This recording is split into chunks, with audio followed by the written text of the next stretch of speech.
The Emancipation Proclamation.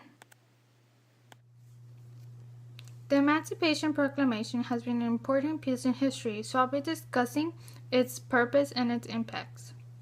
At the beginning, Abraham Lincoln had actually issued two Emancipation Proclamations. However, the first one was known as a Preliminary Emancipation Proclamation. It was issued on September 22, 1862. The purpose of this preliminary Emancipation Proclamation was to demand the southern states that were rebelling to settle down.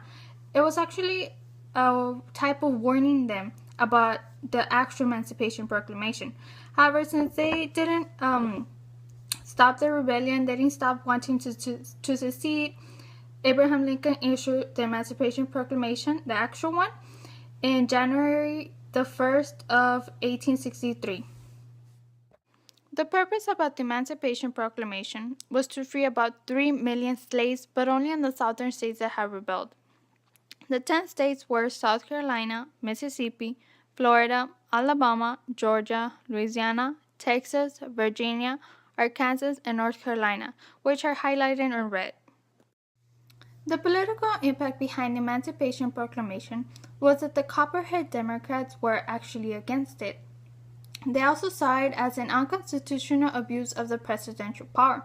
However, the War Democrats saw the proclamation as a military tool against the South.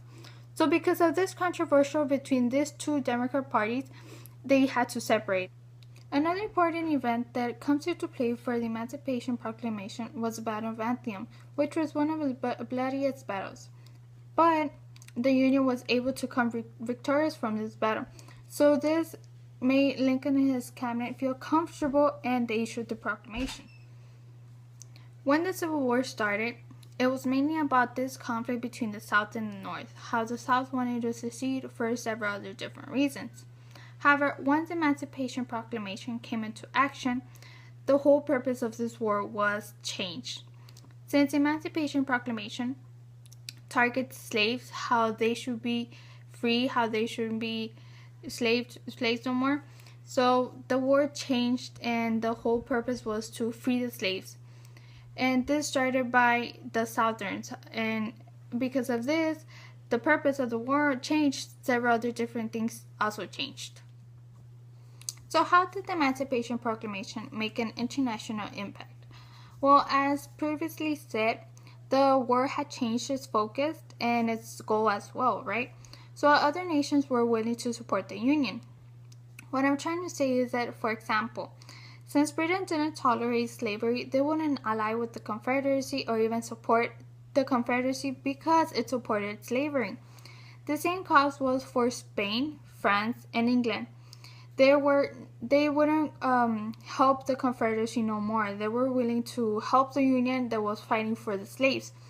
Because of this, the Confederacy lost all hope and support for any other thing, like for their army or so on. So how did African Americans take advantage from this Emancipation Proclamation? Well, besides the fact that the Emancipation Proclamation was giving slaves the freedom that they wanted, only in certain southern states, the Emancipation Proclamation also allowed many African Americans to be part of the Union Army. So at the end of the war, over 200,000 African Americans will have served in the Union Army. So the Emancipation Proclamation wasn't only about how they should free slaves in the southern states. It was also about giving African Americans that right or privilege to fight with them in the Union Army. So that's how the Africans were able to take advantage of what the Emancipation Proclamation was saying. So how did the Emancipation Proclamation contribute to the 13th Amendment? Well, although the Emancipation Proclamation was directed to the southern states that had rebelled, the proclamation also prepared both the South and the North to accept the freedom of slaves. So it was basically, the Emancipation Proclamation was basically the foundation for the 13th Amendment and for the freedom of slaves around the whole United States. So now we have learned about several different impacts about the Emancipation Proclamation and why it was important. Thank you all for listening.